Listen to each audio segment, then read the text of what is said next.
Ken Onion started working with CRKT, I don't remember how many years it was, 3 or 4 years ago, but he's produced a lot of great knives since then. One of the first ones, I think I still have it handy here, would have been the Ripple. If I remember right, that was the first one that he came out with from CRKT, was a Ripple. And then this one right here, the Shenanigan, is also a very good knife. It came out not too far after the Ripple, if I remember right.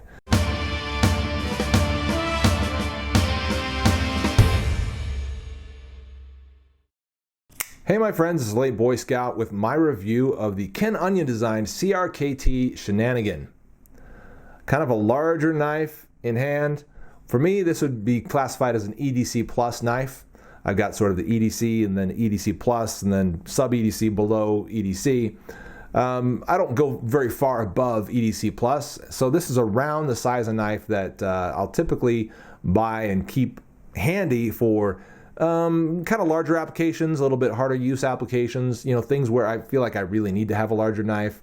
It's hard to describe those situations, but I think you know what I mean. Anyway, I would put this squarely in the EDC plus category. Throughout this review, you're going to see some EDC testing. I'm going to slice some paper with it, slice some cardboard, dig into a 2x4 with it, stuff like that to try to put this through a good battery of EDC testing, everyday carry type cuts. Also, I'm going to bring in like, I don't know, 5 or 6 other great knives that compare competitively against the Ken Onion Shenanigan that might be other ones that you would consider buying for the same purpose and same use. But let's get on to some of the EDC testing that I did with this knife. AUS 8 steel takes a nice fine edge, nice razor edge really.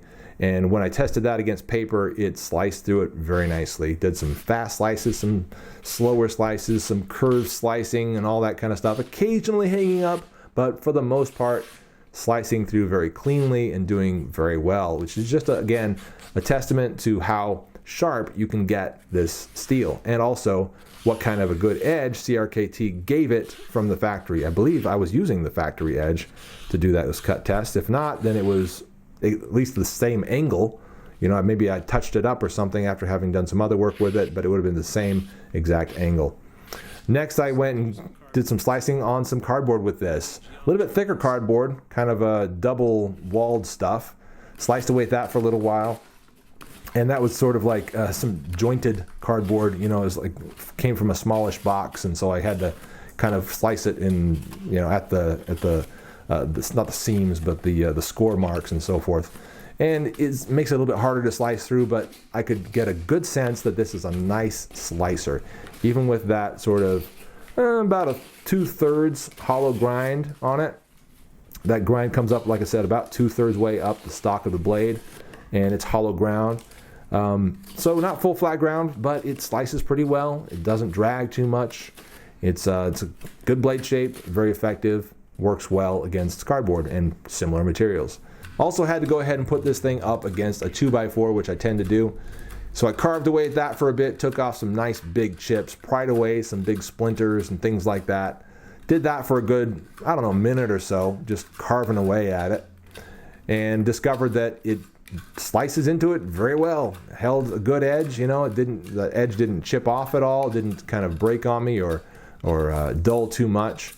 Of course it'll wear from any kind of use, but it held up great. And I did notice that in using that, there were definitely some ergonomic issues, namely the jimping on this particular knife, which is again molded into the PPS handle, is extremely aggressive. Extremely aggressive, whether it be on the cardboard or whether it be on that wood. If you're bearing down on that and the web of your hand is in that jimping right there, you are going to feel it. You are really going to feel it, and it bites you back. So you can grip onto this knife just fine, and it holds it stays in your hand great. It's just great to hold on to and do hard work with, but it will kind of bite you back. And yeah, for extended use, barehanded, not going to be a lot of fun, but it'll do the work for sure. But let's get into some of the specs and some of the features of the Ken Onion Shenanigan. This knife has been around for a while, 2 years, something like that. It's been around for a good long while. Since Ken Onion started working with CRKT, I don't remember how many years it was, 3 or 4 years ago, but he's produced a lot of great knives since then. One of the first ones, I think I still have it handy here, would have been the Ripple. If I remember right, that was the first one that it came out with from CRKT, was a Ripple. This is one of the versions of it. I've got another variety of it, not handy, but that's the CRKT Ripple. It's a great knife. And then this one right here, the Shenanigan, is also a very good knife. It came out not too far after the Ripple, if I remember right. So Ken Onion, of course, has been designing for other knife makers for a long time. He designed for Kershaw for a while. He's got lots of his own designs, his own, just kind of custom designs that he does. Guy's well-renowned as a knife maker. If you're here to watch a knife review, you know that. You don't need me to tell you who Ken Onion is. But I think the Shenanigan is a great design from him. I would compare this very favorably against something like, actually the Benchmade Griptilian. As far as ergonomics are concerned, construction, durability, maybe not. No, I don't quite think it's quite on par. But as far as how it feels in hand and sort of the ergonomics of it, it's really, really close to what you get with something like the full-size Griptilian. Unfortunately, I don't have one of those on the table today to show you, so oh well. But you probably know what a Griptilian looks like. But some of the features on here, we've got some nice knurled texturing on the grip. And what is the grip made of? It's made of polyphenylene sulfide, PPS, which is an organic polymer apparently. I don't know what that means. I do know that it feels pretty good in hand, feels very rigid, feels very tough, and that seems like a good material to be building a knife handle out of. You can see how the construction is here, and that the handle's mostly closed off except for in there. You can also see that you don't see a stop pin, and that's because the stop pin is basically, there's basically a cutout in the blade. I can't really show it to you obviously, but there's a track kind of cut out in the blade itself, the hilt of the blade there, and then the stop pin kind of goes from inside the frame here and rides along that track and stops the blade where it is. Then, of course, you've obviously got what is not quite a liner lock because it's not a full liner. If I can get the light to reflect just right, I don't think I will, but this is basically the full handle scale with no liner there. This is a handle scale with some milling out there or molding out or whatever you want to call it, for a sort of an inset liner, which again does not go the entire length of the handle. I wish I could, there we go. That's right, turn it to that light. There we go. You can see that it kind of stops down here somewhere, and that's, it's kind of set into that. Anyway, so that's kind of a note on construction, and is that a good construction, a good way to build your knife? Things like Kershaw Blur were built that way, and some folks love the Kershaw Blur. I, for one, don't trust it, but it takes a lot. It does not take a lot, I should say, for me to lose trust in something. I just got to fail once, and then I'm like, no thanks, I don't want it around. I've told you guys that before. As far as the durability of this knife, in the testing that I did with it, I did notice that this liner did get pushed like all the way over, and I can't quite do it from here. I don't think I can do it. I can't get it pushed all the way over, but it got pushed all the way over somehow, kind of worked its way over there while I was using the knife. It went back just fine, and then, when I opened it again, that's not a very good deployment there, but when I opened it again, it kind of had a normal lockup again. So, maybe, I don't know, it's not a big deal perhaps, but it's something worth noting, at least in my experience with this particular knife. Price range on this knife comes in at around $37 and goes up to about $63 depending on the version you get. There's another one that's not made of this same handle material. It's actually made of aluminum with sort of an inset liner, I think, or not a liner, but some traction on there somehow. And that one, again, is about $63 or something. So you can get a wide variety of this knife in kind of differing degrees of quality materials. You can tell that this pocket clip is non-repositionable. You can't put it here unless you're to do some serious modifications of your own. Can't put it there or there without modifications. You do have a lanyard hole there. And that's basically it for construction. We got some nice jimping. The jimping is obviously molded into the PPS handle. And so it's quite effective, as I found out in the EDC testing. Let's get to a comparison with some of the other knives in this knife category.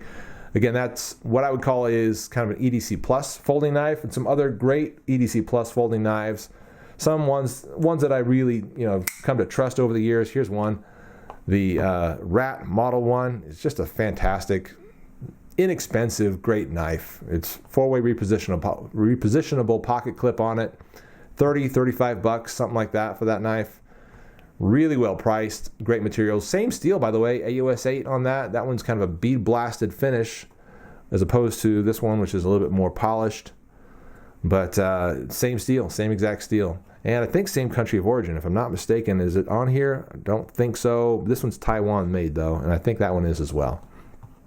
Some other great knives. How about this guy right here? I'm going to be seeing a review of this shortly. That is the Manix 2 Lightweight, USA made, from Spyderco. CTS BD1 steel. Great knife. Super lightweight. It's like an EDC plus at an almost, sub EDC weight. Love it. Love the lightweight Manix. The classic and beloved Spyderco Paramilitary 2. Hey, I got to meet Eric Glesser, by the way, at SHOT Show, the designer of the Paramilitary 2. What a cool guy. Really fun to hang out with and just chat knives, Gosh, it's great to meet somebody like that who not only designs great knives, but clearly just has a great passion for well-designed knives. So it's fun. Here's a really cool one that I'm very excited about that you may or may not get a chance to pick up. This one is the Boker Titan, and this is the Decade Edition, 2005 to 2015. VG10 steel, carbon fiber handles on it. There's no real frame in there. We'll talk about this knife and do a review on it eventually, but I picked this one up at Blade HQ. So if you're interested, pick it up while you can. It's not a bad price at all, considering the materials you get. Really, really like it. And look how super thin that is. Ridiculously thin that is. So anyway, the Boker Titan, I think there's another version of it out there, but when this one came out, it really caught my eye and I went for it. There's some great competitive offerings that compete against the Shenanigan. There are loads of other great ones. Like I said, the Benchmade Griptilian is a great competitor. The Spyderco Endura 4 would be a great competitor. There's a huge number of other great knives out there that would compete very favorably against the Ken Onion Shenanigan, but we're not going to be able to address all those today, and you wouldn't want to see it if we could. So I would say that the CRKT Shenanigan, the Ken Onion designed Shenanigan, which again has been out a couple of years now at least, and has been proven has been a good seller for CRKT, is a fantastic knife, and I expect that they'll come out with other versions or other varieties of it in the future because it's just a winner. It's a winning design. Right now, I think they've got it in this blade shape. They've got a partially serrated version. If I'm not mistaken, they've got a Tanto version of it, or Tonto, I don't care what you say, with also part serrations, if I'm not mistaken, in different colors, different special editions for different stores, probably, things like that. It's a winner of a knife. It really is. And barring that one potential lock issue that I had, which again is not necessarily a lock issue, but potentially could be, I think this is a fantastic knife with tons of great EDC and EDC plus type of use potential. And that's my review of the CRKT Shenanigan. Thanks very much for watching. I'm the Late Boy Scout. We'll see you guys later. Just great performance from it. And I did EDC this knife for 2 or 3 weeks, getting a good feel for how it felt in pocket, how I enjoyed carrying it, how I enjoyed using it for everyday tasks. And it's a joy to carry and use. I can tell you that for certain.